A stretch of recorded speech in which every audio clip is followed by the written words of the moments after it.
বেগম খালেদা জিয়ার শারীরিক অবস্থার আরও খবর জানাতে রাজধানীর এভারকেয়ার হাসপাতালের সামনে থেকে যুক্ত হচ্ছেন আদ্দিন সজীব। সজীব, ডাক্তার জাহিদ বেগম জিয়ার স্বাস্থ্য সম্পর্কে আর কি কি তথ্য জানিয়েছেন?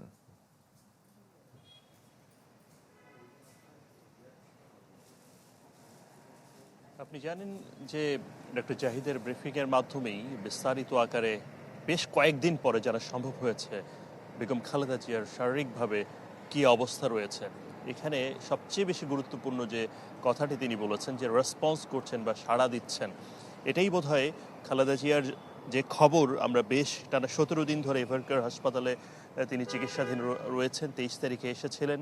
এরপর থেকে ধারাবাহিকভাবে তার শারীরিক অবস্থার অবনতি হয়, সংকটাপন্ন অবস্থায় চলে যায়। এখন তিনি আইসিইউতে চিকিৎসা নিচ্ছেন ডক্টর জাহিদ যেটা বলেছেন আজকে, এবং সেই চিকিৎসার মাধ্যমে সর্বোচ্চ চিকিৎসা দেশি বিদেশি চিকিৎসকদের সমন্বয়ে যে মেডিকেল বোর্ড গঠন করা হয়েছে তার মাধ্যমে তাকে সর্বোচ্চ চিকিৎসা নিশ্চিত করার যে চেষ্টা করা হচ্ছে, সেই চেষ্টার সুফল বোধ হয় এখন পর্যন্ত এরকম যে তিনি রেসপন্স করছেন এবং সাড়া দিচ্ছেন, তিনি চিকিৎসাটা নিতে পারছেন। এই কথাটা কিন্তু স্পষ্ট করে বলছেন যে গত বেশ কিছুদিন আগে থেকেই তিনি আরও কথা বলেছিলেন, তখন এই বিষয়টা বলেছিলেন যে তিনি চিকিৎসাটা নিতে পারছেন, মেনটেন করতে পারছেন, এবং এই যে চিকিৎসা নিচ্ছেন এটাই বোধহয় ইতিবাচক। আপনি জানেন যে তার শরীরে নানাবিধ সমস্যা রয়েছে, কিডনির জটিলতা রয়েছে, কার্যকারিতা কমে যাওয়ার কারণে কিডনির তার শরীরের সামগ্রিক যে স্বাস্থ্যের যে উন্নতি বা অবনতি সেটা কিন্তু ওই কিডনির কার্যকারিতা কমে যাওয়ার ফলেই এটা বেশি হচ্ছে। এবং এছাড়াও তার ফুসফুসের জটিলতা রয়েছে, হৃদযন্ত্রের জটিলতা রয়েছে। আমরা গতকালকে পর্যন্ত বলছিলাম যে তার হৃদরোগের জটিলতা যেটা ছিল সেটা আগের তুলনায় কিছুটা বেড়েছে।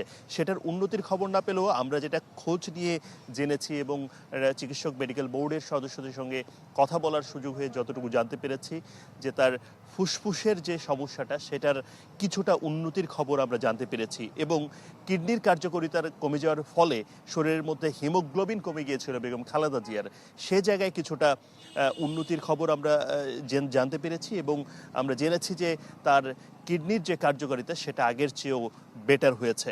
এবং বেগম জিয়ার সার্বিক যে চিকিৎসা চলমান রয়েছে বেশ কিছুদিন ধরে এখানে, তাতে করে এখনো পর্যন্ত তারা এটা বলছেন না যে তিনি সংকট তার কেটে গেছে, এই বিষয়টা তারা এখনো বলছেন না। আশঙ্কা মুক্ত এখনো নন তিনি, তার চিকিৎসা চলমান রয়েছে আইসিইউতে, নিবিড় পর্যবেক্ষণে ডাক্তাররা চিকিৎসা চালিয়ে যাচ্ছেন।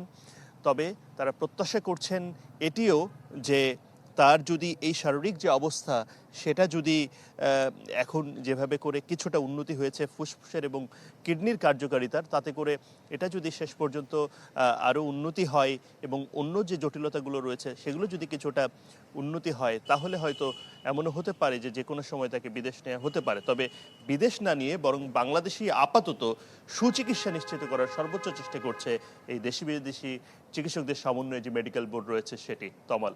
সজীব, আপনাকে ধন্যবাদ। এভারকেয়ার হাসপাতালের সামনে থেকে আমাদের সঙ্গে যুক্ত হয়েছিলেন আদ্দিন সজীব।